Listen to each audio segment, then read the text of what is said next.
اللہ کے نبی صلی اللہ علیہ وسلم نے فرمایا ان اللہ لم یجعل الشفاء فیما حرم علیکم، حرام پیسوں کے اندر اللہ نے شفا ہی کو نہیں رکھا ہے۔ جب کہہ دیا کہ اس میں شفا نہیں تو اللہ سے مقابلہ کرے گا، اللہ تعالیٰ سے ٹکر دے گا۔ مسند احمد ابن حنبل رحمۃ اللہ علیہ میں امام احمد ابن حنبل رحمۃ اللہ علیہ نے ایک واقعہ لکھا ہے، ایک دودھ والا مہینے بھر سال بھر کی کمائی پوٹلی میں جمع کر کر وہ سمندر کے راستے سے یا ندی کے راستے سے کشتی میں سفر کر رہا تھا۔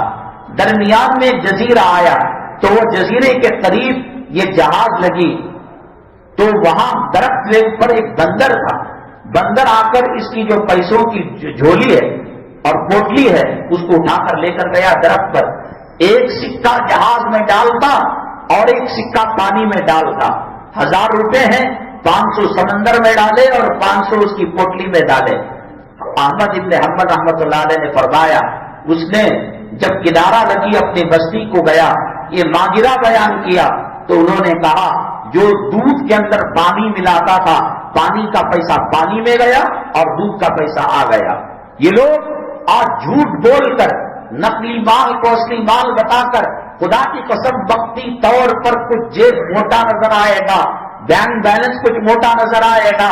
جب اللہ نے کہہ دیا لم یجعل الشفاء فیما حرم علیکم، کیا اللہ کی طاقت سے تو مقابلہ کرے گا؟ اللہ 6:40 پر سورج کو نکال رہے ہیں، تیرے میں دم ہے، علام لطفے سے پیدا ہوا ہے، ذرا 2 منٹ تاخیر سے سورج کو نکال کر بتا، 5 منٹ پہلے سورج کو غروب کر بتا، کس سے پنگا لے رہا ہے؟ اللہ تعالیٰ سے پنگا لے رہا ہے، اللہ سے ٹکر لے رہا ہے۔ تو سمجھ رہا ہے کہ اللہ تیرے سجدوں کا محتاج ہے، تیری نمازوں کا محتاج ہے، اللہ تیرے رکوع تلاوت ذکر و اذکار کا محتاج ہے۔ کبھی نہ انسان اللہ کی زمین پر بستا ہے، اللہ کی ہوا میں سانس لیتا ہے، اللہ کی دی ہوئی روزی کو کھاتا ہے۔ ایک دماغ کا اس کو لوز کر دیا، ایک منٹ کو لوز کر دیا تو تب پانی اور پیشاب کی تمیز ختم ہو جائے گی، پاخانہ اور حلوے کی تمیز ختم ہو جائے گی۔ گھر کے لوگ بابا کے پاس جائیں گے، عامل کے پاس جائیں گے، اس نے بوڑھے نے ناک میں دم کر رکھا ہے، پاخانہ اٹھا کر کھاتا ہے، پیشاب اٹھا کر پیتا ہے۔ آج یہ تیری صورت نہیں ہے۔ اللہ کے نبی صلی اللہ علیہ وسلم کی دعا چھاتا بن کر، چھتری بن کر اللہ کے عذاب کو روک رہی ہے۔ اللہ بھی کب تک برداشت کرے گا؟ داڑھی مڑایا، اللہ نے چھوڑ دیا، فجر کو چھوڑا، اللہ نے چھوڑ دیا، حرام کی روزی کھائی، اللہ نے چھوڑ دیا، بیوی کو ناحق طلاق دی، اللہ نے چھوڑ دیا، بچوں کو انگریزی طریقے سے تو نے برتھ ڈے منایا، اللہ نے کب تک اللہ بھی معاف کرے گا؟ وَأُمْلِي لَهُمْ إِنَّ كَيْدِي مَتِينٌ۔ تم اپنے کام والوں کے ساتھ کتنا آپ ان کو معافی دیتے ہو؟ 1 غلطی 2 غلطی، بیوی کی کتنی غلطیوں کو معاف کرتے ہو؟ صبح سے لے کر شام تک گناہ ہی گناہ، گناہ ہی گناہ، اس کے اوپر سے نیو ایئر بھی تو منا، برتھ ڈے بھی منا، اینیورسری اور بیگم کی سالگرہ بھی منا، حرام کا بھی کہا، جھوٹ کا بھی کہا۔ علماء نے لکھا ہے ایک گناہ انسان کرتا ہے، اللہ اس کے بدلے قبر میں بچھو کو پیدا کرتا ہے۔ تیرے میرے گناہ کتنے ہیں ان کو پوری دنیا والے مل کر گن نہیں سکتے۔ تب تک بھاگے گا، کہاں تک بھاگے گا؟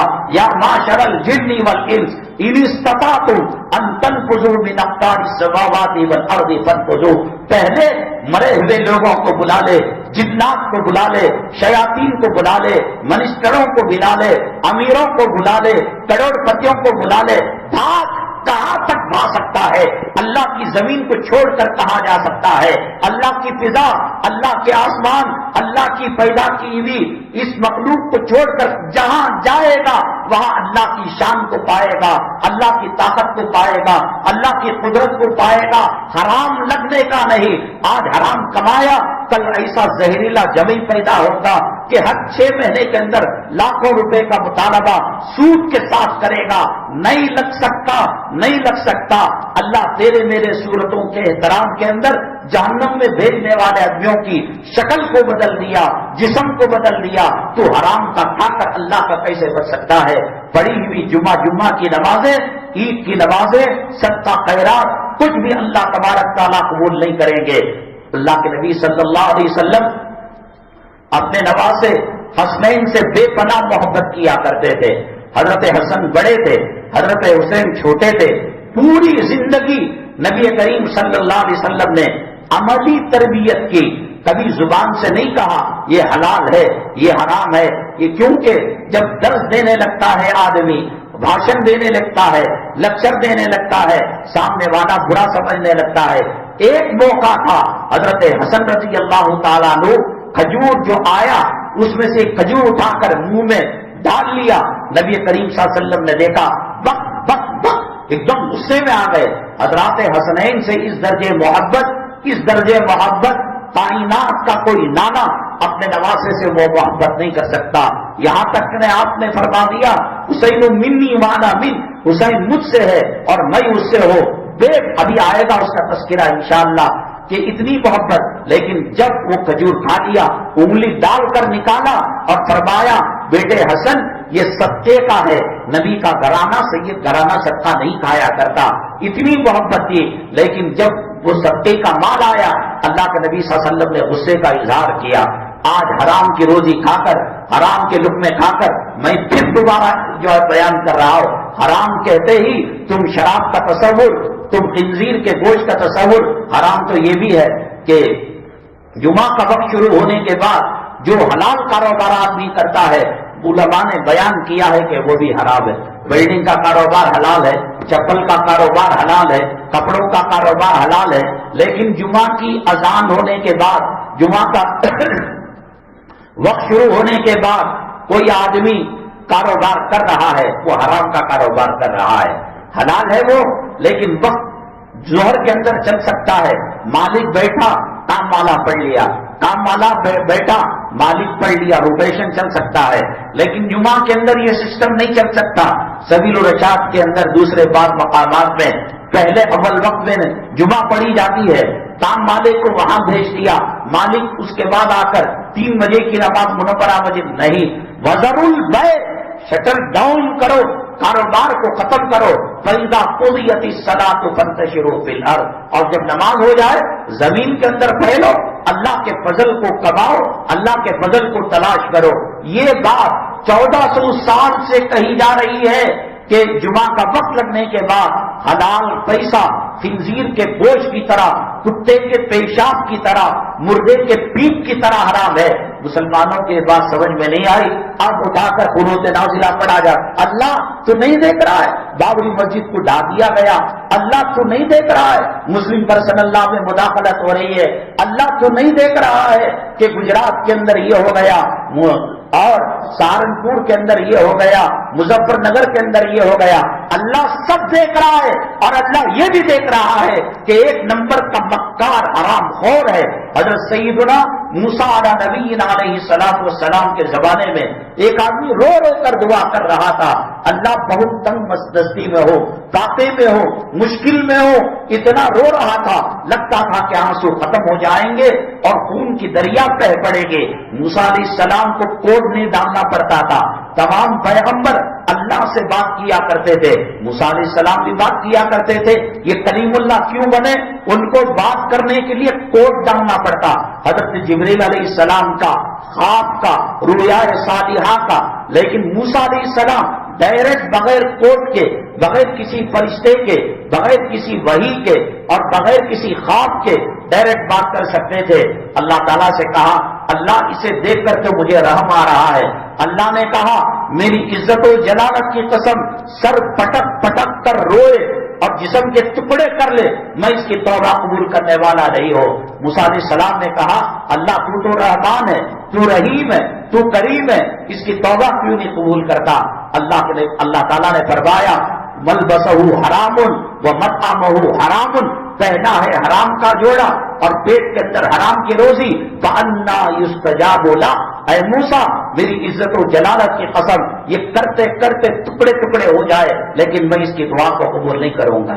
حرم مکی میں, عرفات کے میدان میں, مزدلفہ میں, مینا میں, نبی کے روزے کے پاس ہندوستانی مسلمانوں کے حق میں دعائیں نہیں کی جا رہی ہے. بتائیے آپ سے زیادہ وہاں کے علماء اور وہاں کے مفکرین بے چین ہیں, نہیں لگتی ہے دعا.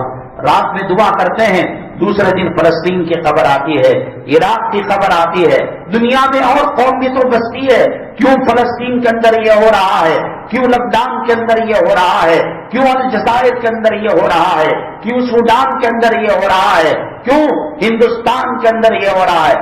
مسلمان گناہ کر کر حرام کی روزی پیٹ میں ڈالے، نہ اس کی دعا قبول ہوتی ہے، نہ اس کے حق میں دعا اللہ قبول فرماتے ہیں۔ دن بھر روزہ رکھا، حرام کے پیسوں سے کھجور کھایا تو اللہ کہاں اس کے روزے کو قبول کریں گے؟ حاجی احرام کی حالت میں لبیک اللہم لبیک، اللہ ایک فرشتے کو لگاتے چپل لے کر مارو، بھیڑستان میں رہنے کے بجائے میرے حرم مکی میں آ کر، میرے ریاض الجنہ میں آ کر، میرے حرم محترم اور مسجد نبوی میں آ کر یہ لبیک اللہم لبیک کہہ رہا ہے، چپل لے کر مارو، لا لبیک ولا سعدیک۔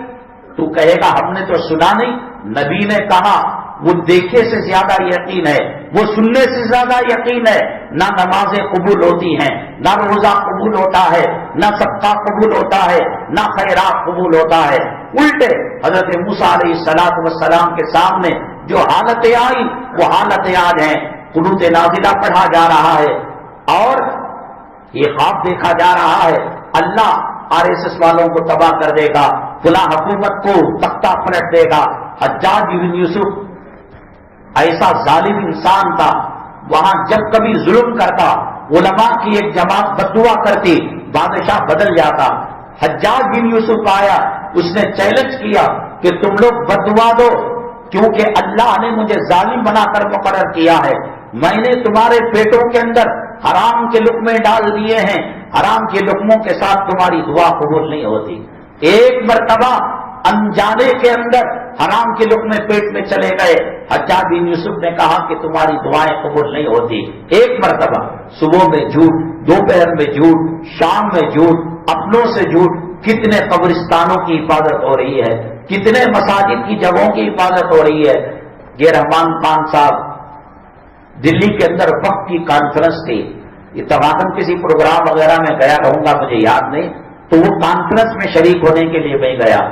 حضرت مولانا ارشد صاحب دعوت برکاتہم العالیہ، انہوں نے تحفظ اوقاف کانفرنس رکھی تھی کہ رحمان خان صاحب کو جب تقریر کا موقع ملا، انہوں نے کہا مسلمانوں کے اوقاف کو مسلمانوں نے برباد کیا۔ یہ جو چھوٹا میدان ہے، یہ جو شیواجی نگر کا بس اسٹینڈ ہے، یہ جو براڈ وے روڈ ہے، اور یہ جو توکل مستان ہے، اور ان کی بڑی بڑی پراپرٹیاں، یہ پنجروں میں نہیں جیتے تھے، بڑی بڑی پراپرٹیاں۔ بادشاہ خوش ہوتا تو کہتا دوڑ، جہاں ٹھکر بیٹھ جائے گا اتنی بڑی زمین تجھے دے دی جائے گی۔ اب مسلمانوں نے اس کو لیز پر دیا، مسلمانوں نے جھوٹے کاغذات بنا کر فروخت کر دیے، مزاروں کو کھا لیا، گنبدوں کو کھا لیا، میناروں کو کھا لیا۔ بالخصوص میں کہتا ہوں کہ قبرستان کی حالت دیکھ کر کیا رحم نہیں آتا؟ وہاں جن کے مکانات بنے ہیں وہ رات میں بیوی سے ملاقات کے لیے جائیں، کیا قبر ان کو نظر نہیں آتی؟ کیا قبرستان کون کھا رہا ہے؟ 17 کراچ کے اندر دنیا کا یا ایشیا کا سب سے بڑا قبرستان 2300 ایکڑ کے اندر پھیلا ہوا ہے، اور کس نے اس کو فروخت کیا؟ کس نے اس کو بیچا؟ اب پھر اس مختصر زندگی کے لیے کتنا بڑا بے وقوف ہے، آخرت کو تباہ اور برباد کر رہا ہے۔ بہرحال حرام کی کمائی کے ساتھ اللہ تبارک تعالیٰ نہ دعا قبول کرتے ہیں نہ نماز قبول کرتے ہیں۔ میں نے اس کے لیے بتایا، اس کا طریقہ یہ ہے کہ آدمی قرض لے اور قرض لینے کے بعد کاروبار شروع کرے۔ 5 لاکھ حرام اس کے اندر ملے ہیں تو 5 لاکھ کے جمنے تک وہ صدقہ کرتے رہے، لیکن ثواب کی نیت سے نہیں، اس لیے کہ حرام مال کے اندر ثواب کی نیت کرنا یہ حدیثوں کی اور سنت رسول کی توہین ہے۔ محض بات کرنے کے لیے، بلا جانے کے لیے جب 5 لاکھ پورے بات ہو گئے، اس کے بعد جو ہے اس سے جو ملے گا وہ حلال کی کمی ملے گی۔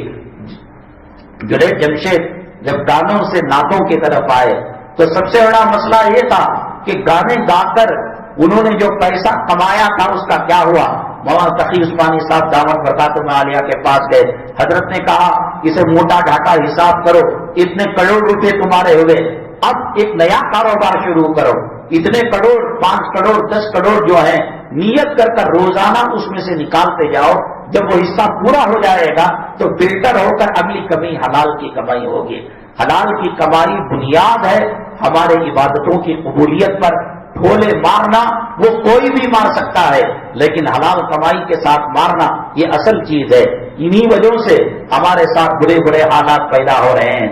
بھائی مسلمان اپنی بچی کا نکاح 16 سال میں کر رہا ہے تو حکومت کا کیا نقصان ہے؟ 12 سال میں کر رہا ہے تو کیا نقصان ہے؟ 21 سال۔ اصل چیز میں نے آپ کو بارہا بتایا کہ شریعت یہ کہتی ہے کہ زنا اور نکاح یہ ترازو کے دو پلڑے ہیں۔ زنا مہنگا ہوگا تو شادی آسان ہوگی، شادی مہنگی ہوگی تو زنا یہ تکلیف دہ ہوگا۔ اور انہوں نے جو 21 سال کی شرط لگائی اس کے اندر ریلیشن شپ بنا سکتے ہیں، وہ ایک کے ساتھ نہیں، ایک مرد 50 عورتوں کے ساتھ ناجائز سمبند کرا سکتا ہے، زنا کر سکتا ہے، بلاکار مرضی کے ساتھ کر سکتا ہے۔ نکاح کرے گا، شادی کرے گا، جرم ہے۔ شادی کے بعد کیا کرے گا؟ وہ وہی تو کرے گا جو زنا کے اندر کر رہا ہے۔ صاف مطلب سمجھ میں آ رہا ہے۔ اللہ کے نبی صلی اللہ علیہ وسلم نے تربیت یہ فرمائی کہ بچی یا بچہ بالغ ہوتے ہی نکاح کر دو۔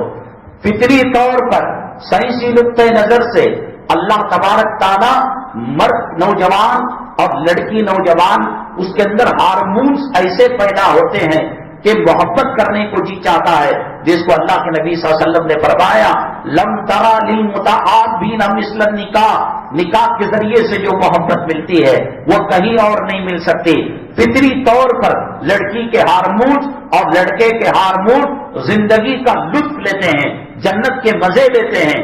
21 سال تک کھڑی جوانی کو برباد کر کر اب وہ برباد کرنے کے بجائے خدا نہ کرے زنا کی طرف چلے جائے، بدکاری کی طرف چلے جائے۔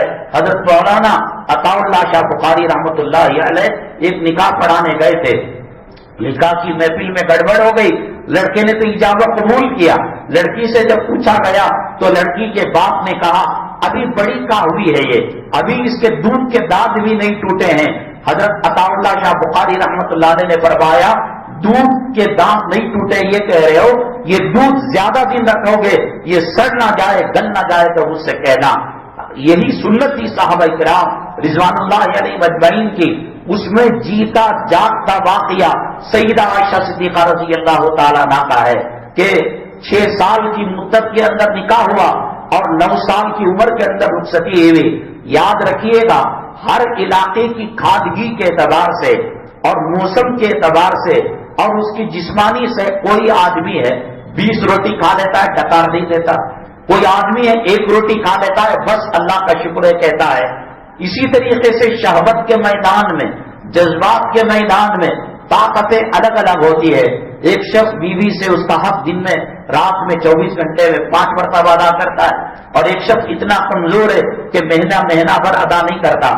اس وقت عرب کا جو ماحول تھا، جو غذائیں تھی، ان غذاؤں کے اعتبار سے، خاندان اور قبیلے کے اعتبار سے حضرت سیدہ عائشہ صدیقہ رضی اللہ تعالیٰ عنہ 9 سال کی عمر کے اندر بالغہ ہو چکی تھی اور بڑی ہو چکی تھی۔ آج بھی دنیا کے کئی علاقوں کے اندر اس عمر کے اندر لڑکی بالغ ہو جاتی ہے۔ اگر اس کو وقت پر نکاح نے کیوں کیا؟ اور یہ اللہ تبارک تعالیٰ کے حکم سے کیا۔ یاد رکھیے نبی کریم صلی اللہ علیہ وسلم نے کوئی نکاح اپنی خواہشات کے لیے نہیں کیا۔ آپ نے فرمایا اللہ کی وحی کے بعد ہی میں نے بچوں کا نکاح اللہ کے حکم پر کیا اور میرا نکاح اللہ کے حکم پر کیا۔ جبریل امین علیہ الصلوۃ والتسلیم تصویر لے کر آئے تھے اور اللہ کے نبی صلی اللہ علیہ وسلم کو دکھایا تھا اور فرمایا تھا اس سے آپ کا نکاح ہونے والا ہے۔ تو یہ اللہ کے حکم پر نکاح ہوا۔ کیوں نکاح کیا؟ پورے عرب کی سرزمین کے اندر جہالت کا، درندگی کا اور قتل کا، زنا کا، بدماشی کا دورہ تھا۔ سیدنا ابو بکر صدیق رضی اللہ تعالیٰ عنہ، آپ کا گھرانہ ایجوکیٹڈ فیملی تھی، تعلیم یافتہ مہذب رائل فیملی تھی، اور بیویوں سے جو نکاح ہوا میں آپ کو بتاؤں گا کہ کارن کیا ہے۔ ایک خاتون ایک مہذب گھرانے سے، ایجوکیٹڈ گھرانے سے، تعلیم یافتہ گھرانے سے آتی ہے تو اس کو الفابیٹ پڑھانے کی ضرورت نہیں ہوتی، یہ پڑھو وہ پڑھو، وہ خود میچور ہوتی ہے، وہ بالغہ ہوتی ہے، بڑی بڑی چیزوں کو لے لیتی ہے۔ امی جان عائشہ صدیقہ رضی اللہ تعالیٰ عنہ ایک طرف اور 1.25 لاکھ صحابہ ایک طرف، 1.25 لاکھ صحابہ نے نبی کی جلوت کو دیکھا، نبی کو فجر میں دیکھا، نبی کو ظہر میں دیکھا، نبی کو میدان جنگ میں دیکھا، نبی کو منبر پر دیکھا، نبی کو محراب میں دیکھا، نبی کو صفہ چبوترے میں دیکھا، نبی کو دارالقضا میں دیکھا، نبی کو بازاروں میں دیکھا. یہ جلوت تھی نبی کریم صلی اللہ علیہ وسلم کی. نبی کریم صلی اللہ علیہ وسلم کی گھریلو زندگی کیسی تھی، عورتوں کے ساتھ کیا سلوک کرنا چاہیے، اولاد کے ساتھ کیا سلوک کرنا چاہیے، پوری کی پوری جو جلوت سوادات صحابہ بیان کر رہے تھے. ایک امی جان عائشہ صدیقہ، چونکہ حالانکہ ان کے علاوہ 10 بیویاں اور ہیں، لیکن ایجوکیٹڈ گھرانہ نہیں تھا، تعلیم یافتہ گھرانہ نہیں تھا. حضرت صفیہ یہودی گھرانے کی تھی، حضرت جویریہ پسماندہ طبقات سے تھی. ان تمام بیویوں کے اندر یاد رکھیے اللہ کا دیدار نبی صلی اللہ علیہ وسلم نے کیا نہیں کیا نا. جنت کے اندر تمام نعمتیں مل جائیں گی. اللہ تعالیٰ کہے گا ایک اور نعمت باقی ہے، کیا تمہیں پتا ہے؟ ارے جو آدمی اس گندی دنیا میں، بدبودار دنیا میں، ملعون دنیا کے اندر رہتا ہے، وہ جنت کی نعمتوں کو پا کر اتنا مست ہو جاتا ہے اور آگے کا سوچتا نہیں. اللہ نے کہا پوچھو تم اپنے اہل علم سے. دنیا میں بھی علماء کے محتاج ہونا پڑے گا، جنت کے اندر بھی محتاج ہونا پڑے گا. جنتی علماء سے پوچھیں گے، علماء کہیں گے ہاں ایک نعمت باقی ہے، وہ اللہ کے دیدار کی. اللہ تبارک تعالیٰ ہم تمام کو وہ منظر نصیب فرمائے، بلا حساب و کتاب جنت الفردوس نصیب فرمائے. اللہ پکڑ دھکڑ پر آ جائیں گے. سیدنا صدیق اکبر رضی اللہ تعالیٰ عنہ جیسی شخصیت تھر تھر کامنے لگی. اللہ اپنے جلال میں تھا، اللہ تعالیٰ اپنی طاقت قوت کے اظہار میں تھا اور کہہ رہا تھا جلدی حساب پیش کرو، جلدی حساب پیش کرو. کائنات جب سے بنی ہے اور قیامت تک جو کائنات چلے گی، اس دھرتی میں حضرات انبیاء علیہم الصلاۃ والسلام کے بعد سب سے اعلیٰ اور افضل مقام سیدنا صدیق اکبر رضی اللہ تعالیٰ عنہ کا ہے. کیسے کیسے موقع پر آپ نے ساتھ دیا. وہ دن ہی نہیں تھا، وہ لمحہ ہی نہیں تھا، وہ وقت ہی نہیں تھا کہ سیدنا صدیق اکبر رضی اللہ تعالیٰ عنہ نے نبی کریم صلی اللہ علیہ وسلم کے دربار میں حاضری دی ہو اور آپ نے ان کے گھر کے اندر حاضری دی ہو. کائنات میں قرآن نے کہا اذ ہما فی الغار اذ یقول لصاحبہ، قرآن میں ان کا تذکرہ اللہ نے کیا. غار ثور کے اندر جب ان کو پیاس لگی، جنت کی نہر نکال کر آپ کو سیراب کیا. وہ مقام و مرتبہ ہے، لیکن قیامت کی ہولناکی کی وجہ سے تھر تھر کانپنے لگے. اور جب نامہ اعمال اللہ کے دربار میں پیش کیا، اللہ تعالیٰ ان کے نامہ اعمال کو دیکھ کر جلال سے جمال میں آ گئے، گرمی سے ٹھنڈک میں آ گئے اور اللہ ان کے صدقے میں امت کے ساتھ رحم و کرم کا معاملہ کیا. انا الینا ایابہم ثم انا علینا حسابہم. اس آیت کے بعد اللہ کے نبی صلی اللہ علیہ وسلم دعا کیا کرتے تھے اللہم حاسبنی حسابا یسیرا. امی جان عائشہ صدیقہ رضی اللہ تعالیٰ عنہ نے کہا آسان حساب کیا ہوتا ہے؟ آپ نے فرمایا اللہ منہ دیکھ کر کہہ دے جا بندے میری رحمت سے تو جنت میں چلا جا. ہم اللہ کو اپنی نماز پیش نہیں کر سکتے، اپنی قربانی پیش نہیں کر سکتے، اللہ کو کوئی حج عمرہ پیش نہیں کر سکتے، ایک اللہ کا نام دل سے لیا ہو پیش نہیں کر سکتے. بس یہی کہیں گے اے اللہ تیرے نبی کے چاہنے والے تھے، مکے کے چاہنے والے تھے، حرم مدنی کے چاہنے والے تھے، صحابہ سے محبت کرنے والے تھے. اللہ وہ کام نہ کر سکے جو دنیا میں تجھے راضی، آخرت میں تجھے خوش کر سکے. بس نبی کے جوتوں کے طفیل میں جنت دے دے، اس کے علاوہ ہم کچھ نہیں کر سکتے. یہ عنوان بہت اہم ہے کیونکہ آجو باجو کے لوگ لنچ ٹائم میں آتے ہیں اور وقت مقررہ پر نماز نہ ہو پریشانی ہوتی ہے. بہت حضرت عائشہ صدیقہ رضی اللہ تعالیٰ عنہ سے کیوں اللہ کے نبی صلی اللہ علیہ وسلم نے نکاح کیا، ان کی برکتیں اور ان کی رحمتیں امت پر کیسے نچھاور ہوئی. میں نے اس میں سے صرف ایک بات بتائی. سوالات صحابہ نے جلوت کو بیان کیا. نبی کریم صلی اللہ علیہ وسلم کے وصال مبارک کے بعد 47 سال تک صحابہ کرام میں کوئی اختلاف ہوتا، حدیث سمجھ میں نہیں آتی. امی جان عائشہ صدیقہ رضی اللہ تعالیٰ عنہ تنہا وہ حدیث کا درس دیا کرتے تھے، اس مسئلے کی الجھن کو دور کیا کرتے تھے. آپ خوش ہو جائیں گے ہماری ماں کی کتنی فضیلت ہے، کتنی خوبیاں ہیں.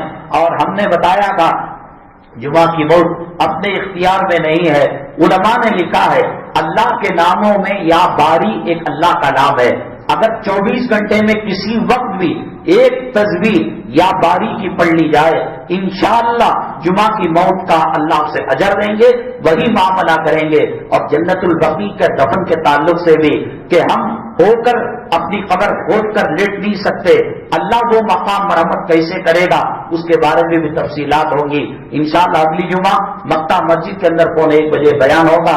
اور ایک سوال ہے جو بڑا اہم ترین ہے، حقوق اللہ، اللہ کے ساتھ کیا بھی معاملہ کرو، اللہ رحمان ہے، رحیم ہے، معاف کر سکتا ہے، اللہ ستار ہے، گناہوں پر پردہ ڈال سکتا ہے، لیکن حقوق العباد ہماری ضرورت قیامت میں ہماری نہیں رہتی، ہمارے بچے نہیں رہتے، یہاں اینیورسری بنا لے، وہ انگوٹھی ڈال دے، وہ ہار ڈال دے، یہ سب وہاں کچھ بھی نہیں چلے گا۔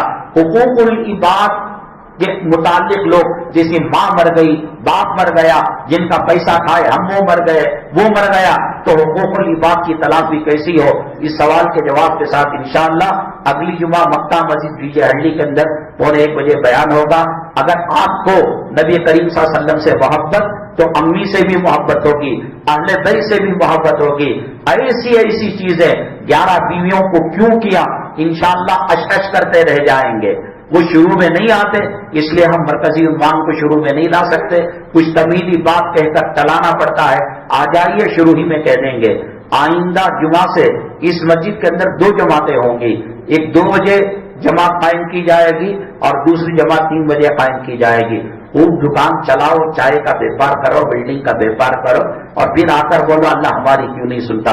آپ کی سہولت کے لیے 3 بجے بھی جماعت رکھی گئی ہے۔ مسجد کا تعمیر و ترقی کا کام چل رہا ہے، آپ سے گزارش ہے، حدیث پاک میں اللہ کے نبی صلی اللہ علیہ وسلم نے فرمایا صدقہ اللہ کے عذاب کو ٹالتا ہے، ہماری زندگی کی پریشانیوں کو ختم کرتا ہے۔ ہر ایک اپنی حیثیت کے مطابق چندہ مرحمت فرماتے ہوئے جائے۔ جامعہ فضیلت القرآن مسجد منورہ کی جانب سے نئے سال کا کیلنڈر، مدرسے مسجد والے جو کیلنڈر بناتے ہیں، مدرسہ اور مسجد کا تعاون بھی ہوتا ہے اور کام بھی ہمارا نکلتا ہے۔